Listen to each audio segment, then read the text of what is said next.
آج ویو 360 میں Daniel Pearl قتل کیس، بائیڈن انتظامیہ کے آتے ہی پاکستان امریکہ تعلقات کے لیے ایک نیا امتحان، حاملہ خواتین کے لیے کووڈ-19 کی ویکسینز کتنی محفوظ ہیں، اور لاہور میں رش کے باوجود ٹریفک حادثات میں نمایاں کمی، نظام میں کیا بہتری آئی ہے۔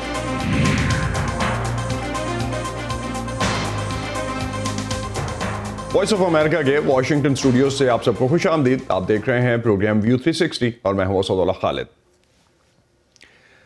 اب تک جس طرح سے بائیڈن انتظامیہ کے سامنے آنے کے بعد ایکسپیکٹ کیا جا رہا تھا کہ پاکستان کے ساتھ تعلقات جو ہیں ان میں کچھ حد تک بہتری آئے گی اور اس پہ ڈیفرنٹ ایکسپیکٹیشنز بھی تھیں، پاکستان کی سپریم کورٹ میں آج ڈینیل پرل قتل کیس میں ملزمان کی بریت کے خلاف جو فیصلہ جو دیا گیا تھا اس کے خلاف سندھ حکومت کی نظر ثانی کی اپیل پر سماعت ہوئی۔ 18 سال پرانا یہ مقدمہ پاک امریکہ تعلقات میں ایک نئی الجھن پیدا کر رہا ہے۔ اس کا کیا اثر ہو سکتا ہے، اس پر پروگرام کے اگلے حصے میں ہم بات کر سکتے ہیں، لیکن پہلے ایک نظر ڈالتے ہیں اب تک کی صورتحال پر۔ پاکستان کی سپریم کورٹ کی جانب سے ڈینیل پرل قتل کیس کے 4 ملزمان کی رہائی پر امریکہ کی طرف سے سخت بیانات کے بعد پاکستان کے دفتر خارجہ کے مطابق وزیر خارجہ شاہ محمود قریشی نے امریکی وزیر خارجہ ٹونی بلنکن سے ٹیلی فونک گفتگو میں کہا کہ اس معاملے میں قانونی راستے اختیار کرتے ہوئے انصاف کا حصول دونوں ملکوں کے مفاد میں ہے۔ امریکی وزیر خارجہ اینٹونی بلنکن ٹویٹر پر گہری تشویش کا اظہار کر چکے ہیں اور انہوں نے کہا ہے کہ ہم پرل خاندان کے لیے انصاف حاصل کرنے کے لیے اور دہشت گردوں کو جواب دہ ٹھہرانے کے لیے پرعزم ہیں، جبکہ امریکی محکمہ انصاف نے دہرایا کہ امریکہ مرکزی ملزم احمد عمر شیخ کو تحویل میں لے کر اس پر مقدمہ چلانے کے لیے تیار ہے، کیونکہ اس کے خلاف امریکہ میں فرد جرم عائد ہے اور اسے انصاف کے کٹہرے سے بچنے کی اجازت نہیں ملنی چاہیے۔ 2002 میں ڈینیل پرل قتل کیس میں انسداد دہشت گردی کی عدالت نے احمد عمر سعید شیخ کو سزائے موت سنائی، جبکہ 3 دیگر ملزمان کو عمر قید کی سزا سنائی گئی۔ ملزمان کی اپیل پر 18 سال بعد 4 فروری 2020 کو سندھ عدالت نے فیصلہ سنایا، جس میں 3 ملزمان کو بری جبکہ احمد عمر شیخ کی سزائے موت کو 7 سال قید میں تبدیل کرنے کا حکم دیا گیا۔ احمد شیخ کے وکیل نے وائس آف امریکہ سے بات کرتے ہوئے کہا کہ ان کے موکل کے مطابق انہیں انصاف نہیں مل رہا۔ یہ بات کہنا، اس نے یہ نہیں کہا تھا کہ جی میں نے اس میں کیا رول پلے کیا ہے، اس نے یہ کہا تھا کہ مجھے بلائیے، میں آپ کو پھر بتاتا ہوں کہ میرا اس میں کیا رول تھا۔ ایف بی آئی اور امریکہ کے تحقیقی ادارے سینٹر فار پبلک انٹیگریٹی کے پرل پروجیکٹ کی تحقیق کے مطابق آلہ قتل القاعدہ کے اہم رکن اور 9/11 حملوں کے ماسٹر مائنڈ خالد شیخ محمد کے ہاتھ میں تھا۔ امریکی محکمہ دفاع کے مطابق خالد شیخ محمد ڈینیل پرل کا سر قلم کرنے کا اعتراف کر چکا ہے، تاہم یہ بیان تشدد کے ذریعے لیا گیا تھا۔ عمر شیخ اس مقدمے سے پہلے بھارت کے زیر انتظام کشمیر میں بھی 3 برطانوی سیاحوں اور 1 امریکی کے اغوا میں گرفتار ہو چکا ہے۔ 31 دسمبر 1999 کو اسے افغانستان میں ایک ہائی جیک کیے گئے بھارتی طیارے کے مسافروں کے بدلے میں رہائی ملی۔ پاکستان کے اٹارنی جنرل کے دفتر کے مطابق اس مقدمے کی پیروی میں وفاقی حکومت سندھ حکومت کو مکمل تعاون فراہم کر رہی ہے، لیکن عدالتوں اور حکومت کے درمیان اختلاف کیوں ہے، یہ ایک ایسا ایشو ہے جس کی وجہ سے معاملہ کافی پیچیدہ ہو رہا ہے۔ اگر ہم اس کے علاوہ بات کریں، جس طرح کی سچویشن اس وقت ہمیں ریجن میں نظر آ رہی ہے، میانمار کی فوج نے ملک کا کنٹرول سنبھال لیا ہے، اور اگر ہم دیکھیں تو آنگ سان سوچی کے سمیت ایکچولی کئی جو رہنما ہیں ان کو انہوں نے حراست میں لے لیا ہے۔ اس خبر پر مکمل معلومات کے علاوہ اور دیگر تجزیوں اور خبروں کے لیے آپ آ سکتے ہیں ہماری ویب سائٹ urduvoa.com پر، ٹویٹر اور انسٹاگرام پر ہمارا ہینڈل ہے @urduvoa۔ چینی کمپنی اور امریکہ میں ایک نئی انتظامیہ آنے سے یہ توقع کی جا رہی تھی کہ پاکستان اور امریکہ کے تعلقات میں مثبت پیش رفت ہوگی۔ ڈینیل پرل قتل کیس کے اس پر کیا اثرات ہو سکتے ہیں، اس بارے میں نخود ملک نے لامار یونیورسٹی ٹیکساس سے منسلک ڈاکٹر اویس سلیم سے بات کی۔ Let's have a look at this. میں تو یہ کہوں گا کہ یہ ٹیریبل ٹائمنگ ہے۔ اس وقت اس فیصلے سے ایک بہت بڑا سوال نہ صرف انٹرنلی ہمارے لیگل سسٹم پر کھڑا ہو گیا ہے، بلکہ اس نے امریکہ کے ساتھ ہمارے جو تعلقات اب بنیں گے اور ہماری جو حکومت ہے وہ دیکھ رہی تھی کہ کوئی انگیجمنٹ کی جائے. عمران خان نے ٹویٹ کیا تھا، آپ نے دیکھا، انہوں نے مبارکباد دی تھی اور انہوں نے کہا کہ ہم ایک بہتر تعلقات چاہتے ہیں نئی امریکی انتظامیہ کے ساتھ. تو وہ ان تعلقات کی خواہش جو ہے، میں یہ کہوں گا it has started on the wrong foot. اگرچہ ہمارے یہاں یہ کہا جا رہا ہے کہ یہ ایک لیگل پروسیس ہے اور لیگل پروسیس کو حکومت انفلوئنس نہیں کر سکتی، لیکن ہم نے یہ دیکھا ہے کہ کورٹ کے فیصلے سے پہلے پروسیکیوشن جس طرح کام کرتی ہے، ایویڈنس جس طرح کلیکٹ کیا جاتا ہے، اس کو جس طرح پریزنٹ کیا جاتا ہے. اب اگر ہم 2002 سے 2020 تک اس مقدمے کا جائزہ لیں تو کیا اینٹی ٹیررزم کورٹ میں جو ایویڈنس پیش کیا گیا تھا، کیا اس کو ٹیمپر کیا گیا ان 18 سالوں کے دوران؟ کیا ہمارے جو ادارے ہیں انہوں نے اس معاملے میں کوئی سستی دکھائی؟ تو بہت سے سوال ہیں جن کا جواب بہرحال پاکستان کو دینا ہوگا، اور اس کا اثر انویریبلی امریکہ کے ساتھ تعلقات پر بھی پڑے گا. کون سے ایسے ایشوز ہیں مستقبل میں جو پاکستان کے لیے زیر بحث آ سکتے ہیں جب امریکہ اپنی ایک کوئی نئی پالیسی ڈیوائز کرے گا پاکستان کے لیے؟ تو وہ کون سے اہم ایشوز ہیں؟ ہم جانتے ہیں کہ پاکستان کا نام گرے لسٹ میں شامل ہے، کیا وہ بات سامنے آ سکتی ہے؟ FATF کے جو اپنے نکات ہیں ان میں ٹیررزم کے مجرموں کے خلاف، ٹیرر فائنانسنگ کے مجرموں کے خلاف کارروائی جو ہے وہ ایک بہت اہم نقطہ ہے جس میں پاکستان کے حوالے سے تحفظات پائے جاتے رہے ہیں. اور ہم تو اس موقع پر یہ دیکھ رہے تھے کہ نئی امریکی انتظامیہ جو ہے وہ پاکستان کے ساتھ اپنے پچھلے تعلقات کو دیکھتے ہوئے ہمارے لیے کوئی کنسیشنز ہمیں FATF سے لے کر دے گی.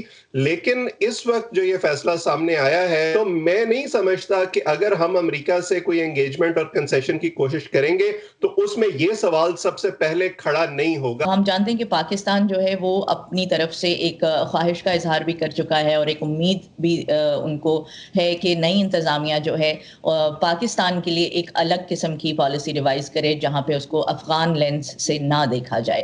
آپ کیا سمجھتے ہیں کس حد تک ریئلسٹک ہے یہ خواہش، اور دوسرے کیا ایسی کوئی پاسبلٹی ہو سکتی ہے مستقبل میں؟ اس وقت اگر ہم انگیجمنٹ کی بات کریں تو شارٹ ٹرم میں تو شاید جو سینٹر پیس ہے اس ریلیشن شپ کا وہ افغانستان ہی رہے گا. زلمے خلیل زاد کو ریٹین کر کے امریکی انتظامیہ نے یہ اندیا دیا ہے کہ وہ بات چیت کا عمل آگے رکھنا چاہتے ہیں. اگرچہ ریویو کا مطلب یہ ہوگا کہ اب طالبان کی شرائط تسلیم کرنے میں جتنی جلدی دکھا رہی تھی ٹرمپ انتظامیہ وہ شاید نہیں ہوگا. اب ایک صدر بائیڈن نائب صدر بائیڈن سے کتنے مختلف ہوں گے پاکستان کی کانٹیکسٹ میں، اور پاکستان کو آپ کے خیال میں کتنی اچھی طرح سمجھتے ہیں وہ؟ میرا خیال ہے یہ سمجھنا غلطی ہوگی کہ جو صدر بائیڈن ہیں وہ نائب صدر بائیڈن کی ایکسٹینشن ہوں گے یا صدر اوباما کی جو دور صدارت ہے اس کی ایکسٹینشن ہوں گے. ان کی پالیسی کو انفلوئنس کریں گی ان کی جو اسٹیٹ ڈپارٹمنٹ کی ٹیم ہے اور جو ان کی پینٹاگون کی ٹیم ہے. جو پرسوٹ ہے ریجن میں پیس کا وہ تو بہرحال برقرار رہے گا. مڈل ایسٹ کے حوالے سے جو پالیسی رہی ہے ابراہیم اکارڈز کے حوالے سے اس کو موجودہ انتظامیہ جو ہے وہ سپورٹ کر چکی ہے. سو مڈل ایسٹ کی اہمیت برقرار رہے گی، افغانستان کی اہمیت برقرار رہے گی، اسرائیل کی جو امریکی فارن پالیسی میں اہمیت ہے وہ برقرار رہے گی. لیکن جیسا میں نے کہا کہ آپ کو بہت کوئی اوورٹ یا ایگریسو پاسچرز نظر نہیں آئیں گے. جتنی جلدی ٹرمپ انتظامیہ نے ان معاملات میں دکھائی وہ آپ کو نظر نہیں آئے گی، اور فور فرنٹ پر ڈومیسٹک ایشوز رہیں گے اور بیک گراؤنڈ میں ان ایشوز پر بھی کام ہوتا رہے گا. ڈینیل پرل قتل کیس میں جو مقدمہ جس طرح سے فیصلہ ہوا اس میں اس وقت سندھ حکومت، وفاقی حکومت اور عدالتیں جو ہیں وہ فریق ہیں. اس پورے قصے میں اس وقت سچویشن جو بن رہی ہے اس پر بات کرتے ہیں اسلام آباد میں موجود وائس آف امریکہ کے عاصم رانا سے جو اس کیس پر تفصیلی رپورٹنگ کر رہے ہیں. عاصم، سندھ حکومت کے پاس ایسے کیا شواہد یا آرگومنٹس ہیں کہ سپریم کورٹ اپنا فیصلہ بدلے؟ جی اس حوالے سے جو سپریم کورٹ آف پاکستان میں جو یہاں پر اپیل لی گئی ہے، جو وہاں پر ریویو پٹیشن میں جو کہا گیا ہے، اس میں سندھ حکومت کا یہ کہنا ہے کہ بہت سے ایسے معاملات بالخصوص سال 2009 میں جو وہاں پر احمد عمر شیخ کے حوالے سے جس پر الزام عائد کیا گیا کہ اس نے جیل میں بیٹھ کر جو تھا سابق صدر آصف علی زرداری کو ٹیلی فون کالز کی، اس کے قبضے سے 7 موبائل فون سمز جو تھی وہ برآمد ہوئی، جن میں سے 2 برطانوی جو تھی وہ سمز تھی، یہ اس کے قبضے سے برآمد ہوئی۔ اس کے ساتھ ساتھ جو ہے وہاں پر وہ دہشت گردی کے حوالے سے مختلف جو الزامات اس کے پر لگائے گئے کہ وہ وہاں پر بیٹھ کر بھی اپنا نیٹ ورک چلاتا رہا۔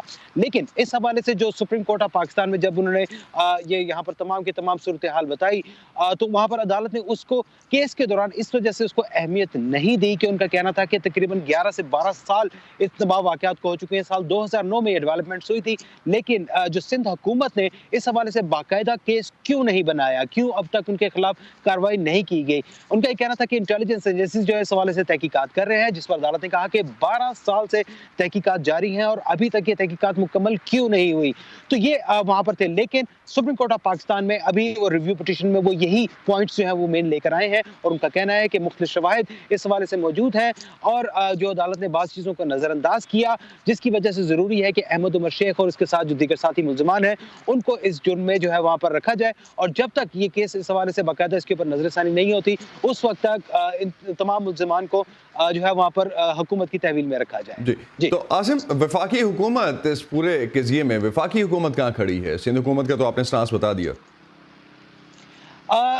اس حوالے سے جو وفاقی حکومت ہے وہ وہاں پر کسی بھی جگہ پر فی الحال نہیں ہے، لیکن اب جو ہے وہ وہاں پر وہ سپریم کورٹ آف پاکستان میں جو ہے وہاں پر فریق بننے کی کوشش کر رہے ہیں۔ دراصل کہ انہوں نے اس سے پہلے جو تھا یہ تمام کا تمام کیس جو تھا صرف اور صرف سندھ حکومت اور جنرل پل کے اہل خانہ جو تھے وہ اس میں فریق تھے، انہوں نے اس حوالے سے تمام درخواستیں دائر کی، وفاق اس میں کسی بھی جگہ پر نہیں تھا۔ لیکن آج جو ہیئرنگ ہوئی اس میں اٹارنی جنرل خالد جاوید خان نے جو تھا اس میں انہوں نے کہا کہ جو بھی قتل کا بڑا کیس ہو اس میں عدالت جو بھی لا پوائنٹس جاننے کے لیے اٹارنی جنرل کے جو ہے وہ شریک ہونا ضروری ہوتا ہے، لیکن مجھے اس سے پہلے جو ریویو جو فائل ہوا اس میں مجھے نوٹس جاری نہیں ہوا، تو وہ خود عدالت میں آئے تھے اور انہوں نے کہا کہ اس حوالے سے ہمیں بھی ساتھ شامل کیا جائے۔ اب عدالت کے اوپر منحصر ہے کہ کیا وہ ان کو ریویو پٹیشن میں ان کو فریق بناتے ہیں یا نہیں بناتے، لیکن فی الحال وفاقی حکومت اس میں فریق نہیں ہے۔ عاصم، ایک چیز اور بڑی اہم جو کہ امریکہ میں بھی ڈسکس ہو رہی ہے کہ کیا عمر شیخ کو امریکہ لا کر اس پر مقدمہ چلایا جا سکتا ہے؟ اس بارے میں پاکستان میں قانونی ماہرین جو ہیں ان کی رائے کتنی مختلف ہے اور کیا نتیجہ ہے اس پہ؟ آپ کو کیا سمجھ آتا ہے کہ کلوزنگ نوٹس کیا بن سکتے ہیں اس پہ؟ جی اس حوالے سے میری مختلف لائرز کے ساتھ بات ہوئی ہے اور ان کا یہ کہنا ہے کہ پاکستان کا آئین کے آرٹیکل 13 جو ہے وہ اس بات کی اجازت نہیں دیتا کہ اگر ایک شخص کے خلاف اگر ایک کیس چل چکا ہو، کسی بھی عدالت میں چل چکا ہو، مکمل ہونے کے بعد اگر اس کو سزا سنائی جا چکی ہو تو اس کے اوپر اسی جرم میں دوبارہ کیس نہیں چلایا جا سکتا۔ یہ پاکستان کا آئین کا آرٹیکل 13 کہتا ہے، اور اگر اسی بات کو ساتھ اس کو ہم لے کے امریکہ کی عدالت میں چلانے کی اگر بات کی جائے اور کہا جائے جیسے کہ امریکی وزیر خارجہ انٹونی بلنکن نے جو تھا وہاں پر ابھی حالیہ دنوں میں وزیر خارجہ شاہ محمود قریشی کو بھی یہ آفر کی اور ان کا کہنا تھا کہ یہ کیس جو ہے امریکہ کی عدالت میں چلایا جا سکتا ہے، لیکن اس میں جو ایک قباحت ہے اس میں یہ کہ پاکستان اور امریکہ کے درمیان کوئی بھی مجرمان کی تحویل مجرمان کی کوئی ٹریٹی موجود نہیں ہے، لہٰذا جب ٹریٹی ہی موجود نہیں ہے تو وہاں پر اس کا کوئی بھی ملزم وہاں پاکستان سے اس کو ایکسٹریڈیشن اس کی ممکن نہیں ہے کہ کوئی بھی پاکستان میں جو مجرم موجود ہو اس کو امریکہ بھجوایا جا سکے۔ ایک جو چیز یہاں پر اس وقت جو سندھ حکومت جو وہاں پہ وہ کرنے جا رہی ہے اور عدالت میں بھی انہوں نے اس کا تذکرہ کیا کہ اس کو اینیمی ایلین جو ہے وہاں پر وہ اس کو ڈکلیئر کرنے کی کوشش کر رہے ہیں احمد عمر شیخ کو، کیونکہ اس کا تعلق اس کے بعد جو نیشنلٹی ہے وہ پاکستان سے بھی ہے اور برطانیہ سے بھی ہے، لیکن اینیمی ایلین صرف اسی صورت میں ہو سکتا ہے کہ اگر برطانیہ کے ساتھ پاکستان کی جنگ ہو رہی ہے تو اس کو دشمن قرار دیا جا سکتا ہے، لیکن ابھی ایسی کوئی اپرچونٹی نہیں ہے کیونکہ پاکستان اور برطانیہ کے درمیان تعلقات بالکل نارمل ہیں۔ پاکستان اس کو ابھی روکنے کی کوشش کر رہا ہے، لیکن ابھی تک جو مشکل ہے وہ یہاں پر ہے کہ سپریم کورٹ کے فیصلے کے بعد حکومت کے پاس آپشنز بہت کم ہیں کہ اس کی ریلیز کو روک سکے۔ بہت شکریہ عاصم علی رانا، کافی کمپریہنسو آپ نے اس حوالے سے میں انفارمیشن دی۔ جس طرح سے اس وقت یہ کیس چل رہا ہے، دیکھتے ہیں آگے یہ کیس کروٹ بیٹھتا ہے۔ پاکستان میں اس وقت ایک اور اہم ٹاپک جس طرح سے پوری دنیا میں کووڈ-19 کے حوالے سے ایشوز ہیں، ویکسین کے آنے کے بعد بھی اب ویکسین کی ایکومولیشن اور ویکسین کا لگایا جانا ایک بڑا اہم ٹاپک ہے۔ چینی کمپنی سائنوفارم کی بنائی ویکسین کی 5 لاکھ خوراکیں آج پاکستان پہنچ گئیں۔ وزیر اعظم کے معاون خصوصی برائے صحت ڈاکٹر فیصل سلطان کا کہنا ہے کہ سب سے پہلے یہ ویکسین طبی عملے کو لگائی جائے گی۔ دنیا بھر میں جو ویکسینز کووڈ-19 سے بچاؤ کے لیے استعمال کی جا رہی ہیں انہیں تجربات کے دوران حاملہ خواتین پر نہیں آزمایا گیا۔ تحقیق کے مطابق عام شخص کے مقابلے میں حاملہ خاتون کے لیے کووڈ زیادہ خطرناک ہو سکتا ہے اور ہائی رسک پریگننسی میں یہ موت کا باعث بھی بن سکتا ہے۔ صبا شاہ خان ہمیں بتا رہی ہیں کہ ماہرین حاملہ خواتین کو کیا مشورے دے رہے ہیں۔ امریکہ میں بیماریوں کی روک تھام کے ادارے CDC کے مطابق کووڈ-19 سے متاثر ہونے والی حاملہ خواتین میں سانس کی پیچیدگیوں کا امکان زیادہ ہے اور ان کے انتہائی نگہداشت کی ضرورت کے علاوہ وینٹیلیٹر پر جانے کا خطرہ بھی نسبتاً زیادہ ہے۔ اور اب ایک حالیہ تحقیق کی بنیاد پر CDC کا کہنا ہے کہ پریگننسی کے دوران کووڈ سے متاثر ہونے والی خواتین میں سیزیرین ڈیلیوری، پیدائش کے بعد بہت زیادہ خون کا بہنا، ہائی بلڈ پریشر اور قبل از وقت بچے کی پیدائش جیسی سنگین پیچیدگیاں ہو سکتی ہیں۔ کلیولینڈ کلینک کی ڈاکٹر گوجی ٹوسن کہتی ہیں گو کے کووڈ ویکسینز کے ٹرائلز میں حاملہ خواتین کو شامل نہیں کیا گیا، لیکن موجودہ سیفٹی ڈیٹا تسلی بخش ہے۔ ماہرین کی غیر حاملہ مریضوں کے بارے میں ڈیٹا کی جانچ کی بنیاد پر ہم سمجھتے ہیں کہ حاملہ خواتین جو ویکسین لینا چاہتی ہیں ان کے لیے یہ محفوظ ہے، خاص طور پر اگر ان کی کمیونٹی میں کووڈ کا خطرہ زیادہ ہو۔ ڈاکٹر گوجی کہتی ہیں کہ فائزر اور موڈرنا کی ویکسینز میں وبا کے زندہ وائرس کا استعمال نہیں کیا گیا، اس لیے یہ حمل کے دوران کسی قسم کے مسئلے یا بانجھ پن جیسے مسائل کا سبب نہیں بن سکتی اور محفوظ تصور کی جاتی ہیں۔ ویکسین سے متعلق پسماندہ کمیونٹیز میں پائے جانے والے غلط تصورات کے حوالے سے وہ کہتی ہے کہ mRNA ویکسین آپ کے DNA میں داخل نہیں ہوتی اور نہ ہی یہ آپ کے جسم میں کسی قسم کی جینیاتی تبدیلی پیدا کرتی ہے۔ سامیہ شری رام حال ہی میں ماں بنی ہیں۔ دمے کے مرض کے باعث ان کا کووڈ سے متاثر ہو سکنے کا خدشہ زیادہ ہے اور اپنی پریگننسی کو کسی قسم کے خطرے سے بچانے کی خاطر انہوں نے اپنی نوکری سے استعفیٰ دے دیا۔ وہ کہتی ہیں اگر پریگننسی کے دوران ویکسین اور اس سے متعلق یہ سب معلومات دستیاب ہوتی تو ویکسین لینے کے حوالے سے انہیں فیصلہ کرنے میں زیادہ آسانی ہوتی۔ اگر مجھے حمل کے دوران یہ معلومات دستیاب ہوتی تو ممکن ہے میں ویکسین لینے کے بارے میں شاید غور کرتی۔ ادھر برطانیہ میں 70% افادیت دکھانے والی ایسٹرازینیکا ویکسین کے حوالے سے UK میڈیکل ایڈوائزری بورڈ کا اس کے حاملہ خواتین میں استعمال کے بارے میں کہنا تھا حاملہ یا دودھ پلانے والی خواتین میں اس ویکسین کے استعمال سے متعلق محدود اعداد و شمار موجود ہیں۔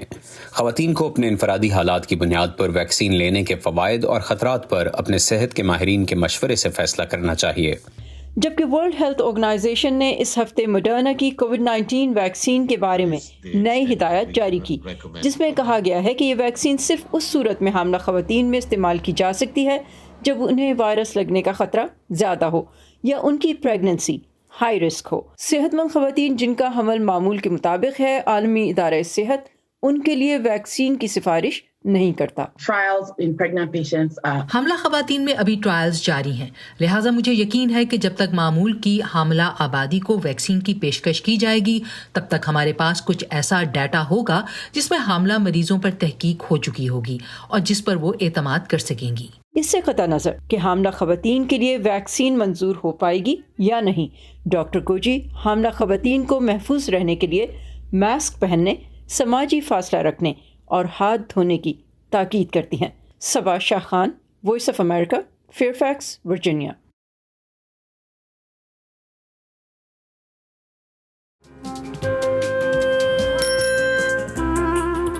ابا جیسے کروڑوں لوگ جہاں ہر روز ایمانداری سے کام پر لگے ہوں، چاہے وہ دفتر میں ہوں یا کھیتوں میں، سڑکیں ہوں، بارڈرز، کھیل کا میدان یا کوئی انٹرنیشنل سٹیج، جب پاکستان کا نام روشن کرنے والوں کی کہانیاں کہنے کے لیے ہمارے پاس وقت کم پڑ جائے، جب پورا ملک ہی خود کو آگے لے جانے میں لگا ہو، تو پھر دنیا بھر میں اس کا پرسیپشن مٹھی بھر لوگ کیوں بناتے ہیں؟ We are almost there, but not there yet. لگتا ہے تھوڑی محنت اور کرنی ہوگی ہمیں بھی۔ ویو 360 صرف آج نیوز پر۔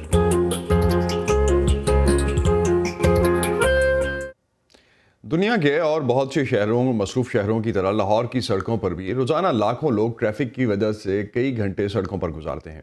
شہر میں 70 لاکھ رجسٹرڈ وہیکلز ہیں، جن میں سے 45 لاکھ صرف موٹر سائیکلز ہیں۔ روڈ انجینئرنگ کے مسائل اپنی جگہ، مگر ریسکیو 1122 کے مطابق شہر میں حادثات کی شرح گزشتہ 3 سالوں میں 50% کم ہو گئی ہے اور چالان کی شرح میں 90% تک کمی آئی ہے۔ سمن خان ہمیں بتا رہی ہیں کہ لاہور کے ٹریفک کے نظام میں تبدیلیاں کیسے آ رہی ہیں۔